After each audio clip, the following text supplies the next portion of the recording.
কোম্পানির পক্ষ থেকে নিউ ইয়ারের শুভেচ্ছার কারণে আজকে একটা ছোটোখাটো পিকনিকের আয়োজন করা হয়েছে। তো বাজার করে নিয়ে আসলাম আমরা। তো বাজারের ভিতরে তো যা যা আছে তা তো দেখতেই পাচ্ছেন। তো বাজার প্রায় শেষের দিকে, তো কুটা বাছা শেষ। আমরা বাটা টেটা নিয়ে আসলাম, যেটা হচ্ছে আমাদের চুলার ঘর। ভাত রান্না চড়িয়ে দিয়েছি, ভাত প্রায় শেষের দিকে। মাংস নিয়ে চলে আসলাম। তো মাংসটা দেখে নিলাম, দেখে শেষ। এখন মাংসটা ধুয়ে নিয়ে আসলাম। ধুয়ে নিয়ে আসার পরে মাংসটা রান্না বসিয়ে দিয়েছি, পেঁয়াজ টেস্ট কষার পরে। তো এই যে চলতেছে, পানি দিয়ে দিলাম যেন মাংসটা পুরোপুরিভাবে সিদ্ধ হয়ে যায়।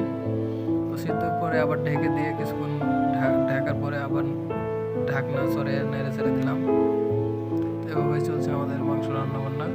তো আপনারা যে যে খাননি চলে আসুন রান্নাবান্না খেতে। দেখতে দেখতে